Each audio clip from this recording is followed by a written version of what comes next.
experts in quality, Donobillion, said that quality is actually having three basic dimensions, which are structure, process, and outcome. Structure represents the basic characteristics of the hospitals, the physician, other professionals, and other facilities.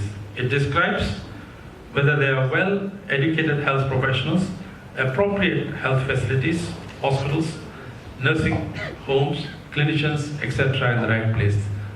That is the structure. So we need to get the structure right to improve the quality. The second component of quality is actually the processes which we make. And normally the processes, there's a tendency for us to forget the processes. This suggests that quality is determined processes not just by having the right people in the facilities available, but also by having the right things being done in the right way. Usually the older the organization, there's a tendency that the processes never change, and so the quality is actually compromised. The third dimension is outcome, which we tend to always neglect. An outcome which reflects the results of care. Did people get better? What was the right adjusted mortality rates? What were the morbidity rates? Was disease and disability reduced or prevented? Was it reduced as much as it could have been with the limited resources we have, given what we know is scientifically possible? We need to be able to measure the outcomes of care so that we know which type of care really helps patients, and so that we can look to instances of poor outcomes for opportunities for implementation. More importantly, together, these components are the foundations of providing care that is consistently safe, timely, effective, efficient, equitable, and patient-centered. So quality, therefore, needs to be addressed at all levels of healthcare, whether in the hospital or even at the remote health centers, which we seldom neglect.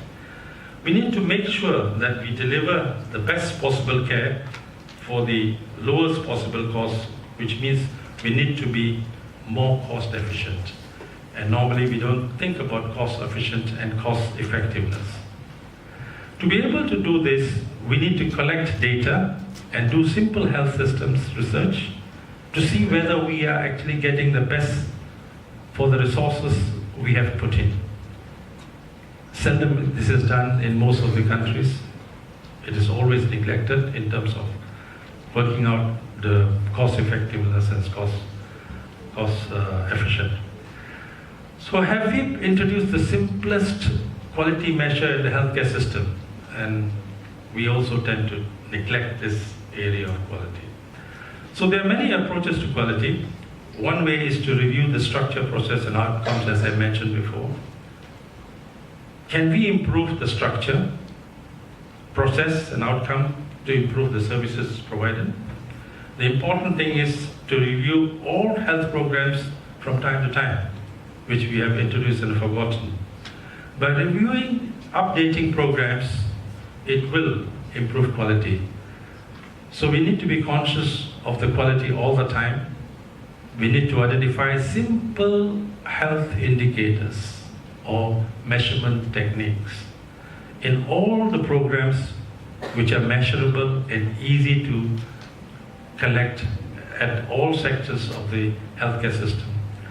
It is important to identify indicators for individual programs, but not too many indicators, as that would but few sentinel indicators for each program. That means one or two indicators for a program. And this reflects the program.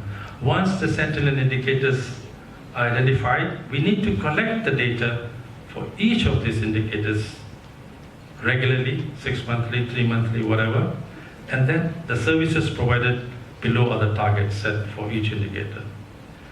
If the indicator is not achieved, then we should review the programs and maybe review the programs and from time to time and the services as well.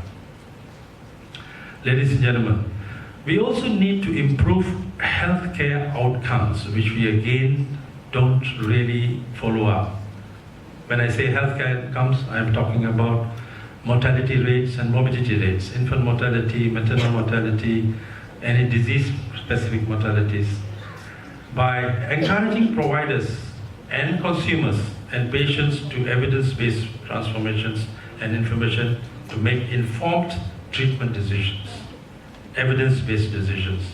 We need to accelerate improvement to sustain healthcare reform, strengthen the partnership between the public and the private sector, which many governments are trying to do that now, and to engage the commitments to patients, healthcare leaders, and payers in the healthcare system. Should try to reduce the risk of harm from healthcare services by using evidence-based research and, of course, technology to promote the delivery of the best possible care. Ladies and gentlemen, we must be innovative and creative in our workplace, because with the technology moving that fast, we will be left out. We are not creative and innovative. The future is IT, and now a very important tool in the healthcare sector. Mobile technology has the power to transform healthcare. It can help to link health workers in even the most remote areas of the healthcare system, isolated villages, get up-to-date training and provide healthcare quality care, and it can help connect health workers in one another or information that can save lives. In 2014, an instance in Liberia, where a simple technology called mHero was used by the Ministry of Health to send critical information during the Ebola outbreak to healthcare workers, just simple mobile phones to any part of the country. And importantly, similarly, the health workers used to send the time-sensitive information to the ministry officials and to one another. So this type of simple technology will help the countries combining in future preventing diseases and prepare them for the